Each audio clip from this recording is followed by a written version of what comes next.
ఈ ఆధునిక ప్రపంచంలో పనిచేయడానికి సమయం సరిపోవడం లేదు. ఇక తిండి తినడానికి సమయం ఎక్కడుంటుంది? ఎప్పుడు తెల్లారుతుందో, ఎప్పుడు రాత్రి అవుతుందో తెలియడం లేదు అంటుంటారు. ఎప్పుడు ఏం తింటున్నామో కూడా తెలియదు. ఇక సమయాన్ని ఆదా చేసుకోవడానికి భోజనాన్ని ఎలక్ట్రికల్ లేదా ప్రెషర్ కుక్కర్లో వండుతున్నారు ఇప్పుడు చాలా మంది. అలా వండిన భోజనం ఎలా ఉందో కూడా చూసుకోకుండా తినేస్తారు. రుచి కూడా ఎలా ఉందో అవసరం లేదు, ఎందుకంటే అంత టైం లేదు. ఇక ఇదే క్రమంలో ఎలక్ట్రికల్ రైస్ కుక్కర్లో వండిన ఆహారం తింటే ఎటువంటి అనారోగ్య సమస్యలకు గురవుతామో ఇప్పుడు తెలుసుకుందాం. దానికోసం మీరు చేయవలసిందల్లా ఈ వీడియో పూర్తిగా చూడటమే. ఇక వివరాల్లోకి వెళితే, ఎలక్ట్రికల్ రైస్ కుక్కర్ లో వండిన ఆహారం విషంతో సమానం. వీటిల్లో వండడం వల్ల ఆహారం విషంగా మారుతుంది. అల్యూమినియం పాత్రల్లో భోజనం వండడం, నిల్వ చేయడం శ్రేయస్కరం కాదు. ఇక అదే విధంగా మట్టి పాత్రలు వాడిన మన పూర్వీకులు ఇప్పటికీ ఎంతో ఆరోగ్యంగా ఉన్నారు.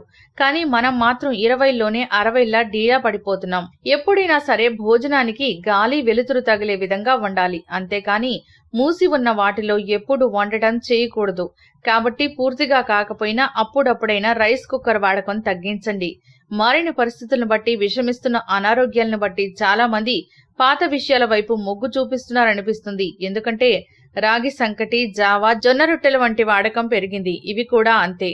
ఇక అయితే ఉరుకుల పరుగుల జీవితంలో ఖచ్చితంగా ఎలక్ట్రికల్ రైస్ కుక్కర్ వాడాల్సి వస్తుంది కనుక వారానికి ఒకసారైనా ఎలక్ట్రికల్ రైస్ కుక్కర్ లో వంట చేయడం మానేయండి. ఇక మేము అందించిన ఈ వీడియోపై మీ విలువైన అభిప్రాయాన్ని కామెంట్ బాక్స్ లో తెలియచేయండి. అంతేకాకుండా మేము అందించే హెల్త్ టిప్స్ గురించి, మా ఛానల్ గురించి మీ అభిప్రాయం ఏదైనా కామెంట్ బాక్స్ లో తెలియచేయండి. ఈ వీడియో కనుక మీకు నచ్చినట్లయితే లైక్ చేయండి, మీ వారందరికీ షేర్ చేయండి. మరిన్ని ఇంట్రెస్టింగ్ అప్డేట్స్ కోసం మా ఛానల్ ను తప్పక సబ్స్క్రైబ్ చేసుకోండి. ఇక మేము అందించే హెల్త్ అప్డేట్స్ ఎప్పటికప్పుడు మీ మొబైల్ ఫోన్ లో నోటిఫికేషన్ రూపంలో పొందాలనుకుంటే గంట సింబల్ ని ప్రెస్ చేయండి. Thanks for watching.